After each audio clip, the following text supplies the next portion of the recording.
সব সাহাবায়ে কেরাম আশ্চর্য হয়ে গেল, ব্যাপার কি? আমাদেরকে রেখে বয়ান বন্ধ করে নবীজি লাঠিওয়ালা বৃদ্ধা মহিলার কাছে নবীজি লম্বা লম্বা পা ফেলে তাড়াতাড়ি চলে যাচ্ছেন। কারণ কি? কারণ সব সাহাবায়ে কেরাম বুঝতে পারে নাই। রাহমাতুল লিল আলামিন বয়ান বন্ধ করি নবীজি দৌড়ে চলে যাচ্ছেন বৃদ্ধা মহিলার কাছে। যেই মহিলাটা লাঠি ভর করে করে নবীজির কাছে আসতেছে, নবীজি যায়া ওই বৃদ্ধা মহিলাকে আমজা করে ধরে ধরে পয়গম্বর নিয়ে আসতেছে। রাহমাতুল লিল আলামিন বলে, ও মা, কেন আপনি আসছেন? বললে তো আমি আপনার কাছে চলে যাইতাম। রহমতের নবী, কত মায়ার কত দয়ার নবীজি সেই বৃদ্ধা মহিলাকে আমজা করে ধরে বলতেছেন, মা গো, আপনি দাঁড়ান, আপনার জন্য আমি একটা ভালো বসার ব্যবস্থা করতেছি, ভালো খাবার দাবারের ব্যবস্থা করতেছি। আপনি আমার কাছে এখন মেহমান, আমি নবী আপনার জন্য মেজবান। নবীজি বৃদ্ধা মহিলার জন্য ঘরের ভিতরে যা বিবিদের কাছে যা বললো, বিবিরা কি আছে দাও, ভালো খাবার দাবার কি আছে ঘরের ভিতরে দাও, আমার কাছে একজন মেহমান আসছে। সব বিবিদের ঘরে খুঁজি, নবীজি ভালো খাবার পায় নাই, খাবার দেওয়ার মতন কোনো খাবার পায় নাই। ওই বৃদ্ধা মহিলার জন্য নবীজি ভালোবাসার আসন খুঁজতেছেন, ভালোবাসার আসনের ব্যবস্থাও দিতে পারে নাই। রাহমাতুল লিল আলামিন বৃদ্ধা মহিলার সামনে সে ডাক দিয়া বলে, ও রাহমাতের নবী গো।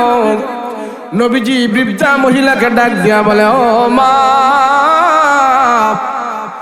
এমন মুহূর্তে আপনি আমার কাছে আসছেন, ভালো খাবারও আমার কাছে নাই, ভালোবাসার ব্যবস্থা আমার কাছে নাই। নবীজি রাহমাতুল লিল আলামিন মহিলাটাকে দাঁড় করায় নিজের গায়ের মধ্যে একটা চাদর ছিলেন, নবীজির গায়ের মধ্যে একটা ইয়ামানি শাল ছিল। ইয়ামানের রাজা আমার রাহমাতুল লিল আলামিন কি শালটা উপহার দিয়েছেন, নবী কি চাদরটা উপহার দিয়েছেন।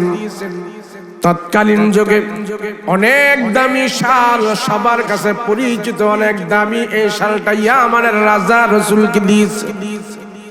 ওই বৃদ্ধা মহিলার সম্মানে নবীজি তার গা থেকে শালটা খুলে ফেলল, চাদরটা খুলে জমিনের মধ্যে ছড়ায়া দিল। ছড়ায়া দিয়া আর বৃদ্ধা মহিলাটাকে বললেন, মা, আপনি আমার রুমালের মধ্যে বসে, আমার চাদরের মধ্যে বসে আপনি মেহমানদারি আদায় করেন। নবীজি বলার সাথে সাথে বৃদ্ধা মহিলাটা রাসূলের চাদরের উপরে বসে যায়। সব সাহাবীরা এই কাণ্ডটা দেখে কানাঘুষা করতেছে, হায় রে, নবীজির চাদর, নবীজির গায়ের চাদর কত দামি মহিলাটা জানে না। तमाम দুনিয়া থেকে নবীজির গায়ের চাদরটা হলো সবচেয়ে বেশি দামি।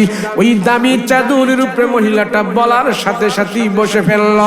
মহিলা কেমন মানুষ, একটু নাও করলো না, তাওয়াজু দেখাইলো না, বলার সাথে সাথে চাদরের উপরে বসে যায়। সাহাবীরা যখন কানাঘুষা করতেছে, রাহমাতুল লিল আলামিন ডাক দিয়া বলে, এ সাহাবীরা, তোমরা মনে করছো আমার রুমালের দাম অনেক বেশি? হা হা, তোমাদের ধারণা ঠিক আছে, আমার গায়ের চাদরের দাম বেশি। তোমরা মনে করতেছো হ্যাঁ ঠিক আছে।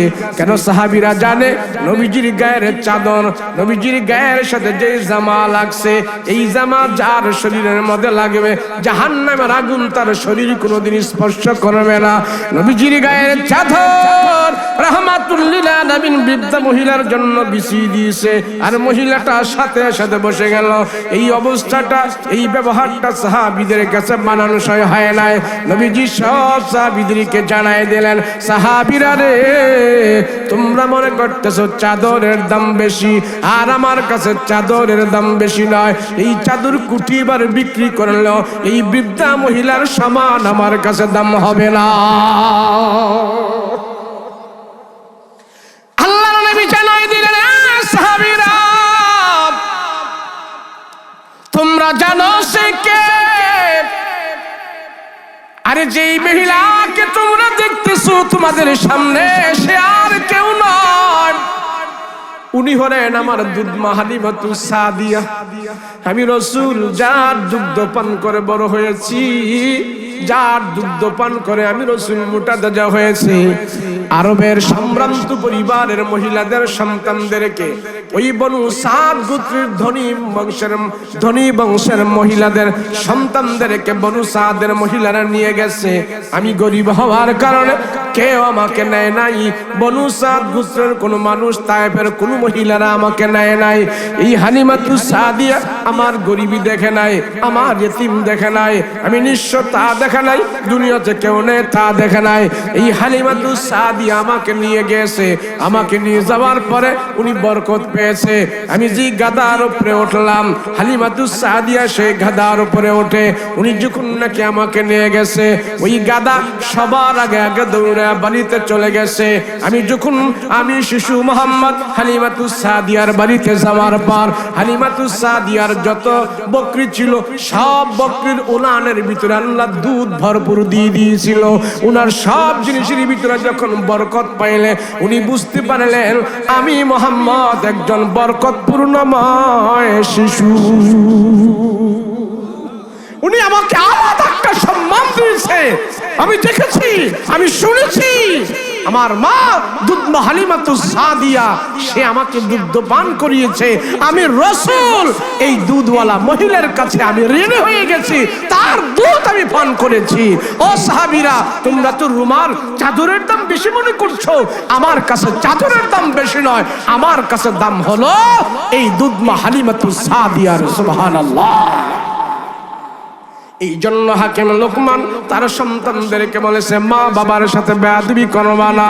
এ সন্তানেরা শোনো, মা বাবা তোমাদের জন্য জান্নাত, মা বাবা তোমাদের জন্য রহমত, মা বাবা তোমাদের জন্য বরকত। যদি কেউ জীবনে বরকত চায়, কেউ যদি হায়াতে বরকত চায়, কেউ যদি ব্যবসায় বরকত চায়, কেউ যদি চাকরিতে বরকত চায়, কেউ যদি সমাজে দাম মান ইজ্জত চায়, কেউ যদি সম্মানী হতে চায়, রাসূল বলেন তোমার মার চেহারার দিকে বারবার তাকাও, তোমার মার সাথে সম্পর্ক ভালো করো, তোমার মার খবর তুমি বারবার নাও, তোমার মার সাথে যেন তোমার ভালো সম্পর্ক থাকে। আল্লাহ তোমার দুনিয়াতে হায়াতে বরকত দান করবে, মালে বরকত দান করবে, মা বাবার সাথে তোমার ভালো সম্পর্ক থাকার কারণে। মার সাথে সম্পর্ক লাগাও। রাসূল বলেন খানায় কাবার দিকে তাকাইছো যা সওয়াব, মায়ের চেহারার দিকে তাকাইলে তাই সওয়াব।